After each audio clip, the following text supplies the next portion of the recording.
শুভ সকাল বন্ধুরা, মিষ্টিস ফ্যামিলির একটি নতুন ব্লগে তোমাদের সবাইকে অনেক অনেক ওয়েলকাম। আশা করছি তোমরা সবাই ভালো আছো আর আমরাও বেশ ভালো আছি।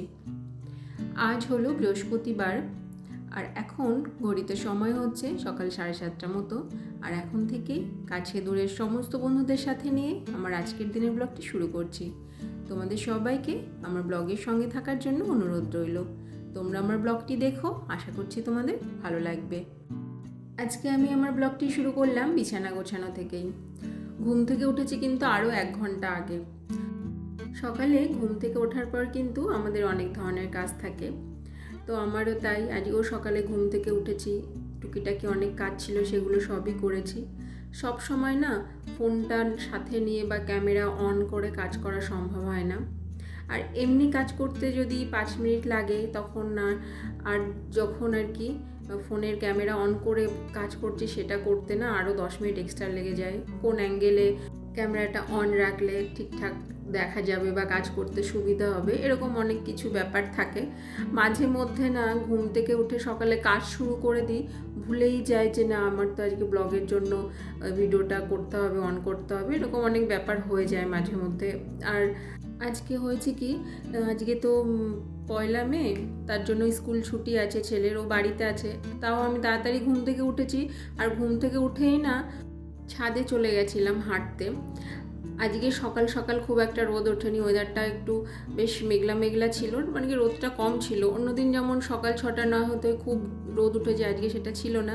তাই ছাদে গিয়ে একটু হাঁটাহাঁটি করলাম আর তারপরে গাছে জল টল দিয়ে চলে এসেছি।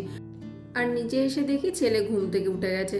আর ও ঘুম থেকে ওঠার পর তো আমার অন্য কোনো কাজ করাও হয় না, তাই ওকেই ফ্রেশ করিয়ে দিয়ে খাবার টাবার খাইয়ে টাইয়ে দিলাম। আর এইভাবে সময়টা কেটে গেল। আর তারপরে গিয়েই না আমি কাজকর্মগুলো শুরু করছি। তো ছেলে তো নিচে চলে গেছে আর আমি এক এক করে তারপরে আমার বেডরুমের কাজগুলো করলাম, বিছানা টিছানা গুছিয়ে নিলাম। আর বেডরুমে ঝাড়ু টাড়ু লাগিয়ে এখন চলে এসেছি পাশের রুমে। আজকে এই বেড কভারটা চেঞ্জ করব, একটু নোংরা হয়েছিল, তাই ভাবলাম যে তাহলে বেডটাও একটু ভালো করে পরিষ্কার করে নিই।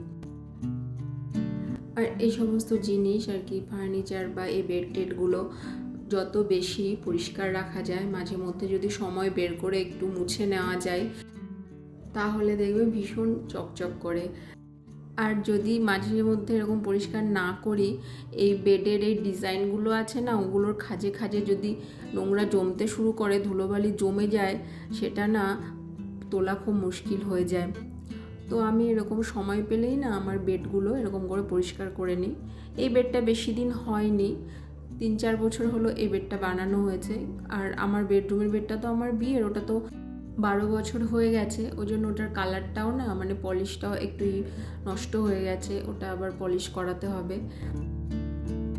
দেখো বেডটা ভালো করে পরিষ্কার করে নিয়ে বেড কভার চেঞ্জ করে দিলাম। আর সাথে সাথে না ওই জানলার ওই কার্টেনগুলো লাগানোর রডটাও একটু মুছে নিলাম। ওই সমস্ত জায়গাও না ভালো ধুলো পড়ে, কিন্তু আমরা না দেখবে এগুলো অনেক সময় ইগনোর করে যাই, অতটা খেয়াল করি না। তা ওগুলো একটু ভালো করে মুছে টুছে পরিষ্কার করে রাখতে হয়।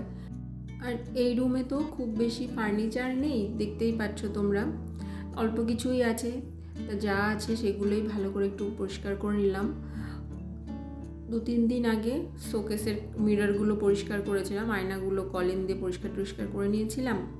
তো আজকে আর টুকিটাকি যা জিনিস আছে এই ঘরে, সেগুলো ভালো করে একটু পরিষ্কার করে দিলাম। আর এখন ঘরগুলো সব ঝাড়ু লাগিয়ে দিচ্ছি। আগে ডাস্টিংয়ের কাজ করে নিয়েছি, তারপরে সব ঘরগুলো ভালো করে ঝাড়ু দিয়েছি। আর আমার সবগুলো ঘর ঝাড়ু লাগাতে না অনেকটা টাইম লেগে যায়, ঘর বারান্দা সব কিছু ঝাড়ু টাড়ু দিতে প্রায় আধা ঘন্টা মতো লেগে যায়। তো তারপরে চলে এসেছি আবার বেডরুমে। এই বেডরুমে এসে এই যে ফ্লাওয়ার পটটা আছে সাদা কালার, তো জানোই তো নোংরাটা বেশি হয়, ওটা একটু মুছে নিলাম। আর জানলার কাছের এই জায়গাগুলো একটু পরিষ্কার করে নিলাম ভালো করে।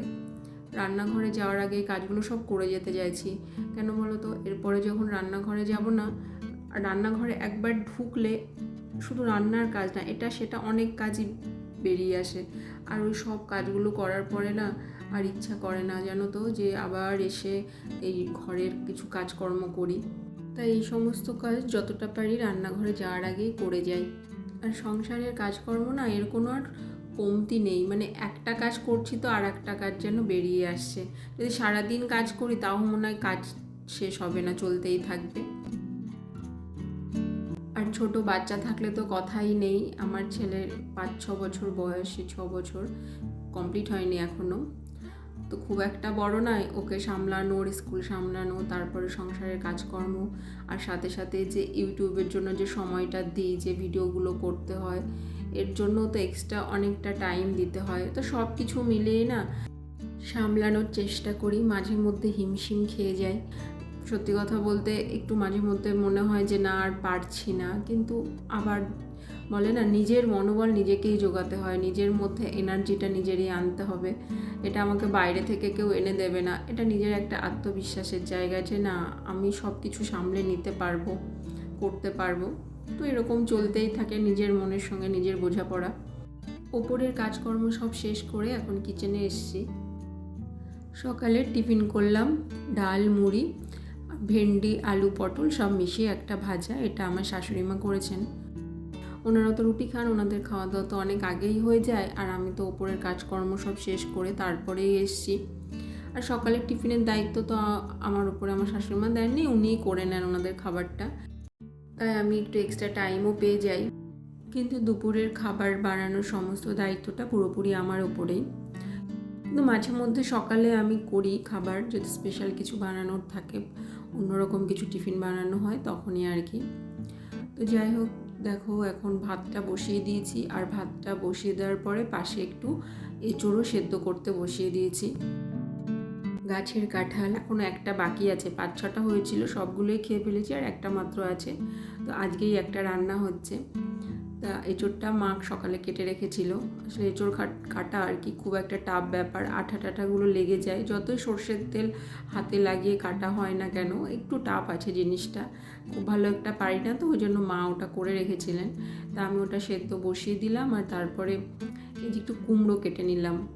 প্রথমে ভেবেছিলাম কুমড়োটা পিস পিস করে ভাজা করব, কিন্তু কুমড়োটা কাটতে গিয়ে দেখলাম যে অতটা ভালো নয়। কুমড়োটা মানে ওই 2-1টা কুমড়ো হয় না বেশ আঠালো, সেগুলো খুব ভালো, এমনি ভাজলে ভালো লাগে, কিন্তু এটা অতটা আঠালো কুমড়ো না।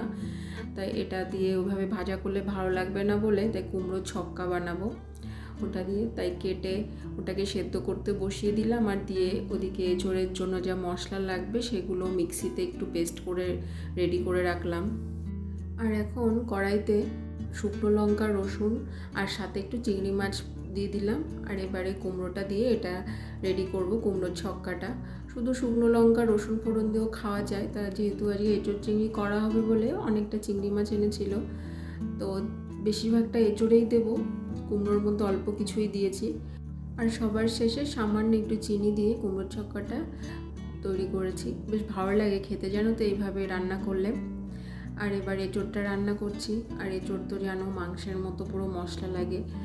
আর এই এঁচোড় চিংড়িটা আমাদের বাড়িতে সবাই ভীষণ ভালো খায়।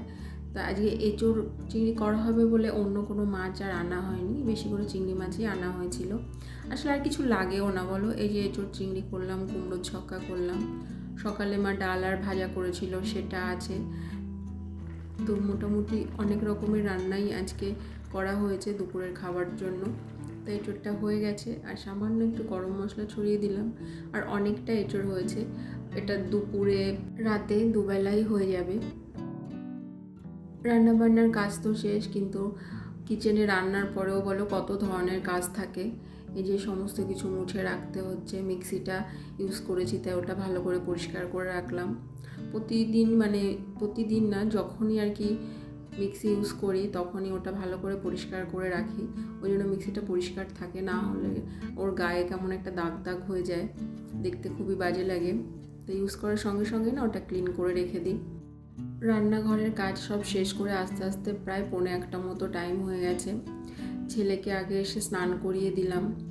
ওকে সবসময় চেষ্টা করি 1টার মধ্যে স্নান করাতে। স্কুল যেদিন থাকে সেদিন ওই বাড়িতে এসে ওর স্নান করতে ওই 1:15 বাজে, ওই জন্য বাড়ি থাকলেও না আমি ওই টাইমটাই মেনটেন করি, যে বাড়ি আছে বলে যে আগে স্নান করাবো সেটা করি না, ওই 1টার সময় স্নান করাই আর কি প্রতিদিন। নিজেও স্নান করে এখন অল্প কিছু জামা কাপড় কেচে দিয়েছিলাম, সেগুলোই মেলতে ছাদে এসেছি। সকালের দিকে তো মেঘলা ছিল, তারপরে বেলার দিকে একটু ভালো রোদ উঠেছিল, কিন্তু দেখো এখন আবার একটু মেঘলা মেঘলা করে আছে। আর কদিন ধরে ওয়েদারটা কেমন হচ্ছে বলো তো, সারাদিন ভালো যাচ্ছে, রাতের দিকে বৃষ্টি হচ্ছে, এই জন্য গরমটাও একটু কম আছে। এখন একটু স্কিন কেয়ার করে নেব। সারাদিন এত তো কাজের মধ্যে দিয়ে যেতে হয়, এতটা ক্লান্তি, তার জন্য এটুকু স্কিন কেয়ার তো ভীষণ দরকার।